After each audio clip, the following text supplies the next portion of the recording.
and welcome to the NC podcast. My name is Natasha Collins and I am the host and founder of NC Real Estate, which includes its members club for landlords and property investors to come and build profitable property portfolios that completely align with their goals. Not only do I do the members club, I also have additional services in consultancy, programs and coaching as well. So you're going to want to come and check that out over at ncrealestate.co.uk. And before we get started on this week's podcast, I want to let you in on something that I am doing over the next couple of weeks. I think you'd be really interested in it.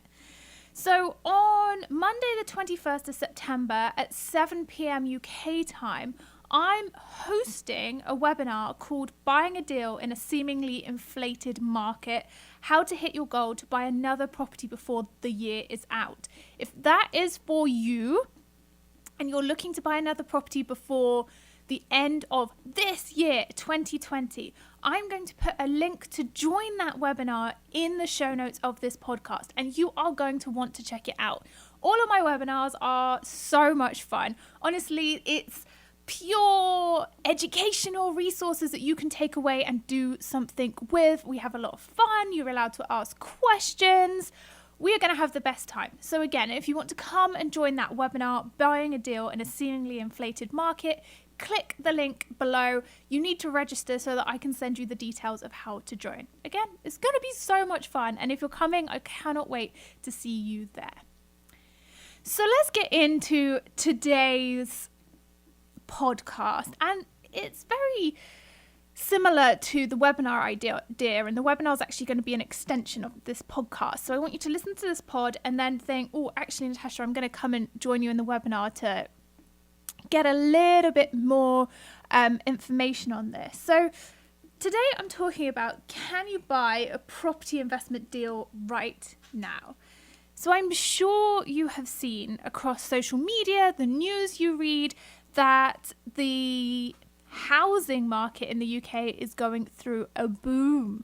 And the reason that they're saying that's happened is because Nationwide are reporting that prices are 3.7% higher than this time last year, and Halifax are reporting that house prices in August were 5.2% higher than in the same month last year. So that is a 5% rise between now and last year. Zoopla reporting that properties currently listed for sale have an unadjusted median asking price of 12% higher than a year ago, but of course asking price can be negotiated on.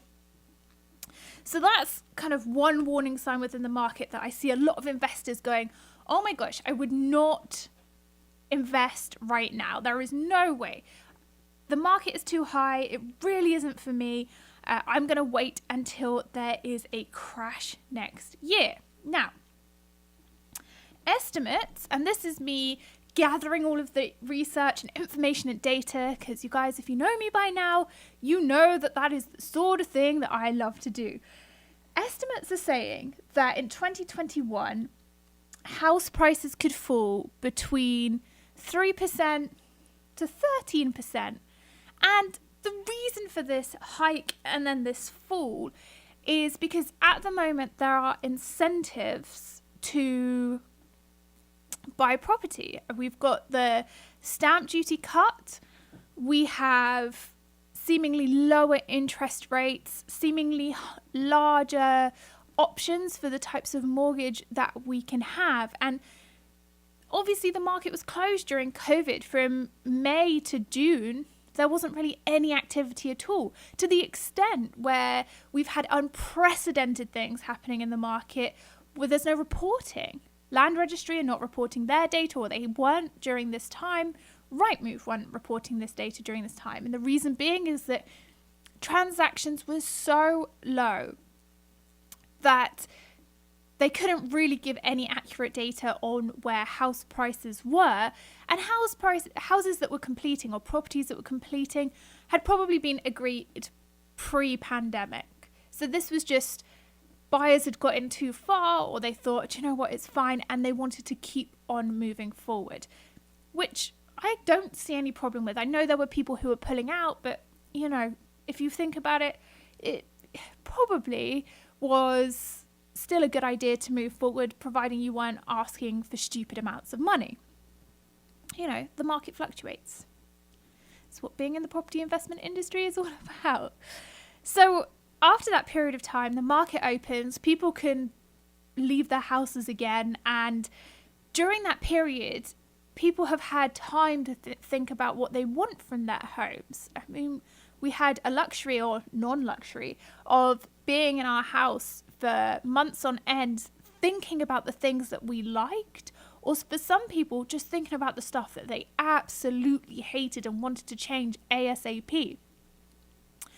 And also, those people who kept their jobs were able to save quite a lot of money during this time. If you had a full-time income and your living expenses were staying the same, but your social expenses weren't, or your lifestyle expenses weren't, that you weren't spending money on that, you were able to chuck that in a savings account. So there was this perceived more money, more people had savings, and it starts focusing people's attention. What do I need from my property? What should I be buying next? And so the minute the market opens, people flood to it. They flood to it because now all of a sudden, first-time buyers or people who only have one home can buy a house without stamp duty. Fantastic. That at the higher end of the market saves quite a lot of money. Number two, they see these stupidly low interest rates and they're like, right, I am going out and buying property. Investors who had been pent up all summer wanting to spend their money because it wasn't making them anything in the bank, like, yes, I'm going out and buying. And then sellers are thinking, well, seeing as there's buyers out there with cash, we're going to put it on the market and we're going to sell. And that's really what we've seen in the end of the summer. And with so many market players out there now, really active, really excited about the market, really want to get going. Those people who may not have had work during the pandemic are still on the furlough scheme. So they could still get a mortgage whilst being on the furlough scheme. Their income was just looked at that 80% level rather than 100% level. So all of this has really been, bolstering the market. People have been excited. People have wanted to get involved. First-time buyers are like, yes, I want to go and buy property. That's pushed house prices up. Now, there are a couple of things that we really need to be aware of on the flip side of this, because I think you can get caught up in news articles and what the press is saying without looking at actually what's going on in the market. And the fact that everybody's like, well, I wouldn't buy right now anymore because there's going to be a huge dip in the market, means that all of a sudden people are jamming on the brakes. And the other thing that we're seeing is some sort of credit crunch at the less wealthy end of the market. Mortgage lenders have pulled their riskiest products, so you're no longer getting those 95% products. You're also not really seeing the 90 or 85% products. Yes, there are a few around, but as one mortgage lender said to me, he had to get on the phone first thing and there was only 10 of those options available. And then once that door had closed for that lender to look at those products, you had to phone back the next day. So it's not actively available as it was if we think back to February.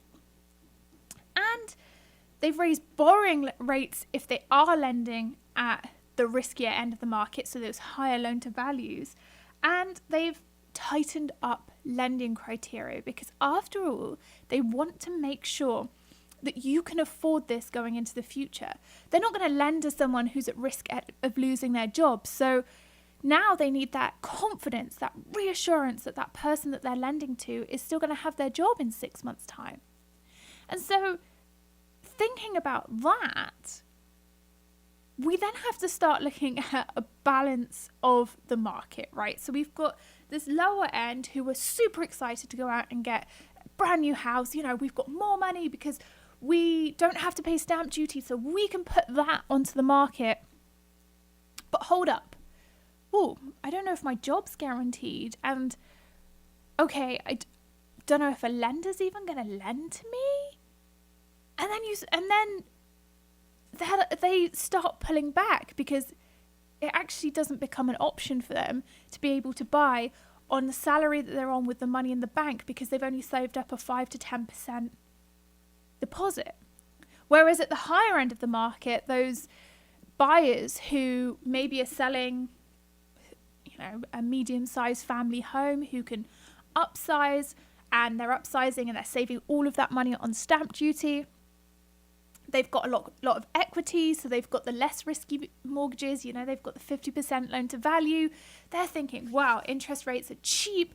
I'm getting it at around 1%. I'm going to buy at that higher end of the market, so the £500,000, maybe around that kind of level. And they're saying, well, if I've got an extra £10,000 in my back pocket because I don't have to pay stamp duty, I am more than happy to jump into the market and bid up a little bit. It's not going to affect how much money I can borrow because I've got such a low mortgage anyway. I can afford that extra £5,000 to £10,000. You see? So the smaller inflation at the higher end of the market can cause the market overall to look like it's gone up in value. You see? These figures can be deceiving, but people tend to get sucked into what they see in front of you. Oh my goodness, the market has risen. I shouldn't be buying right now. I should wait for everything to fall over a cliff in the next couple of months. Well, hold on. How do we know that in 6 months' time it's going to fall over a cliff? Now, one thing I will agree with, and I will agree with this, is that property prices or asking prices, what they're going on the market for, are extortionate. Are absolutely extortionate. And it does make me chuckle a little bit. So if you remember back to the start of 2020, if you can remember back that far, I bought a 2-bedroom apartment in Bath, and I bought it for £260,000, although I believe the value should have been around £300,000 based on my valuation of the flat below, which I also own, which was valued at £300,000. They're pretty much an identical floor plate. I would actually say that they're the same square footage, just laid out a little bit differently. But the one that I bought this year has a bigger living space, maybe a smaller bathroom space. Now, about £300,000 was really where I thought the market should be for Central Bath at that time. It's a great area, it's good transport links, it's super central, and for any of you who love a good Wagamama's or an Italian, it's right across the street. You could phone them up and they'll bring it over to the door. That's the kind of city centre location that these flats are in. And I thought, do you know what? Over the course of the pandemic, it may fluctuate a bit, but it's not going to fluctuate a huge amount. I look at the market this week. I mean, come on, it's me. I'm always looking at what's on the market and what's going on. A stone's throw from the flat that I bought on Broad Street, there's a 2-bedroom top floor walk up, which is exactly the same size as mine, on the market for £395,000. My jaw literally was like, what on earth? There is absolutely no way I have made £135,000 on this property in 7 months. No chance. So I get it. People are chancing their arm. A smaller flat on the same road, still a 2-bed, but a 2-bed at 500 square feet, it's got to be a tiny 2-bed, has come to market at 335, and I still think that that's expensive as well. But, you can only ask for what you would like to get. Whether you're going to get it or not is a completely different story. So I'm seeing it. I'm not blind to the fact that people are chancing their arm, trying to overinflate these prices and seeing what they can get. And the idea being that at properties of around £300,000, if you're a first-time buyer, you now wouldn't need to pay stamp duty on that. And I've got my stamp duty calculator right here because this is what I'm doing nowadays. So on that flat £300,000, if I was just a first time buyer, stamp duty free. So if I was just changing homes, I was selling my current home, moving into that one, my stamp duty would be £5,000. As an investor, it's £14,000.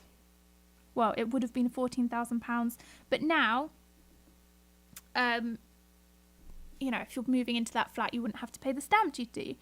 But okay, say that flat is around £300,000. You can't put £95,000 on it and expect someone to come in and buy it. I would be gobsmacked. And what I have actually thought to myself, me always taking the tactical approach, if someone buys that flat at £395,000, I am going to my mortgage lender and saying, look how much this property has gone up by in the last 7 months. I'd like a second loan on this one, please, and I'll go and buy myself something else. Just, if that happens, I'll let you guys know. But it just seems like someone's trying their luck. So I get it. Things are coming to the market overpriced. You're looking at it and thinking, I am not into it. I'm not going to go and start negotiating. It's been a long year. I'm tired. Like, come on. Everybody get a grip. I feel ya. 2020 has been a lot. And if you're now seeing people who just look like they're taking the mick in the market, you're going to be frustrated. But let's do a reframe, guys, because I know that there are so many of you out there who were unable to move towards their property investment goals during the middle of this year because we weren't able to get out. I get it. So let's have a bit of a reframe. So let's take this £300,000 example anyway and start thinking about how can we actively go out into the market and buy something at a price that I would want to pay for it right now. So, for example, I believe, and I'm going to say I believe because the market could change right in front of me, but I do believe that a 2-bed flat in Bath right now should be around £300,000. Okay, it's not a cheap city to buy in whatsoever, but capital values do increase pretty quickly, and whilst you are buying a leasehold property, pretty much all of the flats in Bath come with 999-year leases. So it's pretty good. Ground rents are usually a peppercorn, and the leases are usually pretty leaseholder friendly. And that's because they were drafted at the start of leasehold and they're doing the things that leasehold was meant to do. I know that there is problems now in leasehold, and that's a conversation for a different day. But for now, two-bed flat, around £300,000. You'll get a rental income of, as a single let, of £1,050 to £1,100. Pretty standard. Maybe if you have a top of the range flat, you'd be going for the £1,250 to £1,300 mark. But I always account worst case scenario, so I know that I could definitely get £1,050 for that for a 2-bed flat in the centre of Bath, no problem. Okay, so apparently over the last 12 months, that's gone up by 5%. So if we do, guys, I bought my calculator. If we do £300,000 plus 5% equals £315,000. So apparently in the last 12 months, I would have made £15,000 on that flat.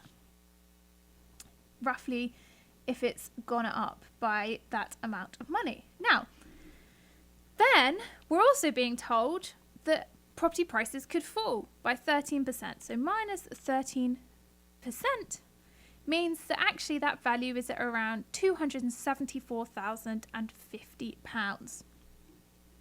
Great. So now we have a starting price for negotiation. So even if I was to go to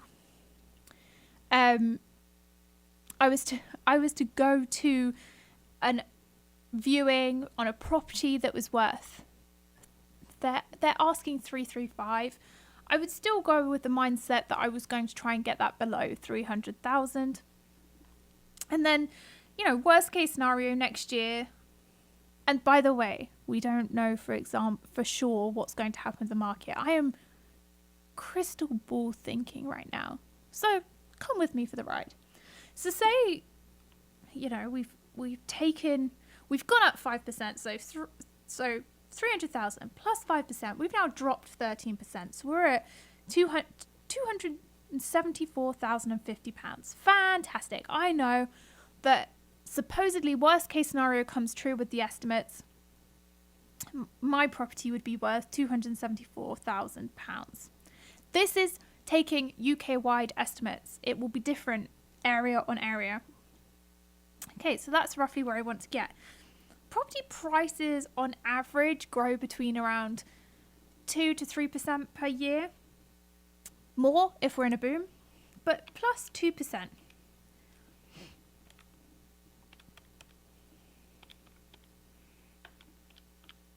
So that brings us up to about £280,000 for this time next year, plus another 2% for the following year for when my fixed term comes to an end, unless you're doing it for 5 years.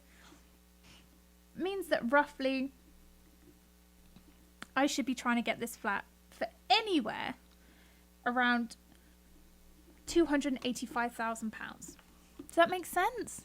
Now what I'm doing is I'm bringing to the table some critical thinking about where roughly the market is going to be. I have assumed that over the last... Now, you may be starting with today's comparable evidence. I haven't gone and looked at what's sold on the street. I did a couple of weeks ago. Nothing else has sold on the street since I bought mine, actually. Strangely enough. Or it's because Land Registry are not collecting the data. Something might have sold. Okay. I bought it for 260. I reckon it's worth 300. So we're going with 300. So realistically, in 2 years' time, maybe it'd be worth around 285, assuming that we don't have a boom.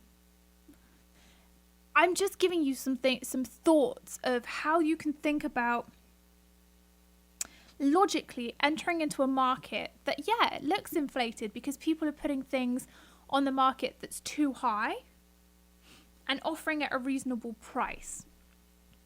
Because the guidance in how house prices have moved really should inform us or help us plan for how much we should be offering and where our maximum is. Now, I've just kind of done fag packet calculations there, and I've actually allowed myself to lose money on that, but, that's fine. I'm just saying that there is ways of beating the market. And then what you can also do is agree a purchase price and then fix the mortgage for 5 years and give the market a chance to bounce back. Now, you do again need to be looking at indicators of demand. Would people actually want to buy your property? That may sound crazy, but gone are the times where you can buy something, not do anything to it, and if it's in an awful area where no one would actually want it, or if it's in an awful condition that no one would actually want it, just pop it back on the market and expect to get, the most amount of money you can from it. No. Either you buy something not in good condition, make it beautiful, know you can sell it on, or you think, actually, this property is so heavily discounted that nobody would want it. The other thing is that maybe you're not buying this for capital increase. Maybe you're buying this for the rental yield, in which case you've just got to assume that your property will hold value for the test of time, however long your hold period is. And again, that's for you to decide. But that you can always make sure that you're going to get whatever rental income you want from that property. Your job then is to always negotiate the best possible mortgage products that are going to allow you to do that. Now, you do not want your property to just stay like flatline at the current level. You do want it to be in an area that rises with market averages on a year-on-year basis. But this is all to do with your strategy. Then we need to move on to the fact that, okay, so you now know roughly how much you would want to pay for this property. The next thing is getting over that hurdle of being nervous to go and view something that you know it's not worth that much money. I am going to reiterate the fact that sellers are always going to chance their arm. They're going to try their luck. Why wouldn't you? You would be the same. You want to put your property on the market and get the maximum you possibly can for it. And especially in a high moving period of time, you want to be getting that maximum amount of money. I get it. So assume that you're going into a property with a seller who wants to get the most for their property. Sure. Okay, from there, you've got somewhere that you can negotiate. You can think, okay, right, what would I want to pay for this property based upon my calculations, based upon what I know of the local area? And that's the maximum you pay. You're going to need stamina. You are going to need endurance, because your job in this current market is to stand the test of time. You want to be the buyer who is there when a lender says to a buyer, actually, we're not going to lend at that rate, or we're not going to lend at the price that you've agreed. Or you want to be there when no one else will offer, and you put in a decent offer and say, hey, this is what I'm giving you. And the good news is that you can go on the land registry website and find out how much they paid for it previously, so that you know that they're not losing out on it and you're still giving them a good offer. Unless obviously you're buying a new build, or it's not traded hands for the last 100 years. Okay, I get it. There's exceptions to the rule. But as a general rule of thumb, you can do that and start looking at those sorts of things.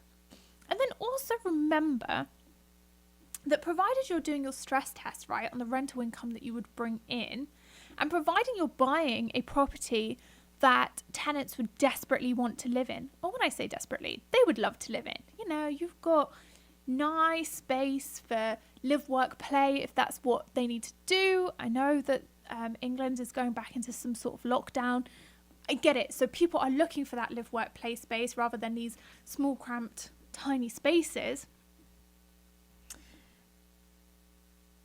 You are putting yourself in a good position, because as investors, we should have a 25% deposit anyway.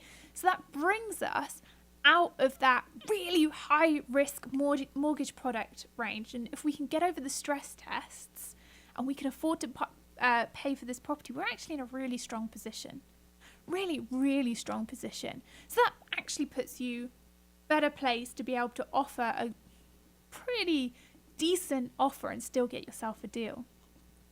And then, okay, the market might fluctuate over the next 6 months. It might fall off a cliff. Fine. Doesn't mean it can't bounce back. You know, it doesn't stay low. There's always that bounce back, and you're in the property industry for the long term, or at least I hope you are. If you're planning on doing flips right now, probably not the best time for you, but if you can hold on to it for 5, 6, 7, 8, 10, 20 years, you know, chances are, looking back historically, if you're buying in a in-demand area, then property prices are going to start bouncing back. Again, it's all about who wants to live in the area, the demand, and making sure that you're not overpaying. But look, you also see on social media all of the information about investors being downvalued. See?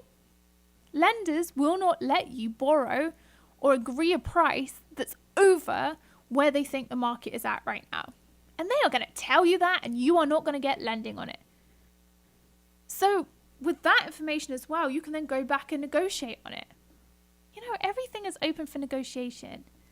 And whilst other investors are scared or don't want to be in the market buying property right now, that is good news. And as more and more people start thinking, oh, heck, no, this market is now overvalued. I'm not getting involved in that. I'm not spending more of my money than I would do in 6 months' time. Well, guess what that's going to do? It's going to pull the demand out of the marketplace. Prices are going to come down, or at least you are going to be in a strong negotiating position because there'll be no one else looking at that property. And you can buy something at a really good price. And then 6 months' time, when the market falls over a cliff, everybody enters the market to snap up a deal, you can think, do you know what? I did pretty well at the back end of last year. There we have it. It's my take on the market at the moment. I know we're at the end, or we're not even at the end. We're coming up to Q4 of a very turbulent year. And it seems like we're still very much in the thick of it. And I get it. I do get it. It's a tough time to be out there. But don't let the excuses put you off from trying to achieve what you set out to achieve this year. Don't do it to yourself. There are still plenty of opportunities. There's plenty of people who need to sell quickly as more and more probate happen. I can't say the tense of that right, but HMRC and probate have started opening up and processing records faster. There's going to be people out there who need to sell pretty quickly. There's going to be people out there who want to move on to a new property and need to sell their old property pretty quickly. And you would be able to get that at a fair price or even a very, very good deal. So do not let the scaremongering, the crazy global figures or, UK-wide figures put you off. Concentrate on your market. Know what you are aiming for. Do a bit of kind of shifting around to see, what's worst case scenario on this property? And if I held on to it for a couple of years, how would that look? And then do your best negotiating. There are still deals out there to be had. You can still hit your property goals this year. It's all there for the taking. This is mindset. This is not listening to what everybody else has to say. This is mindset. Get in the mindset that your job right now as a property investor is to show some endurance, know your figures, understand your local market, the market you're looking in, and persevering regardless, and making sure that you're prepared to negotiate. Don't feel bad about negotiating. It's all part of a property transaction. So again, if you want to come to my webinar and actually see the strategies in action and how you should be thinking about it right now and how to hit your goal to buy another property before the year is out, these are exact strategies. Click the link below to register. This webinar is called Buying a Deal in a Seemingly Inflated Market. That's going to be on Monday, the 21st of September at 7 p.m. BST. Still British summertime, UK time. I would be so excited to see you there. I hope this podcast has been useful. I still have great faith in the property investment market and the things that it can bring. I hope you do too. Thank you for listening to me today. I cannot wait to catch up with you again soon.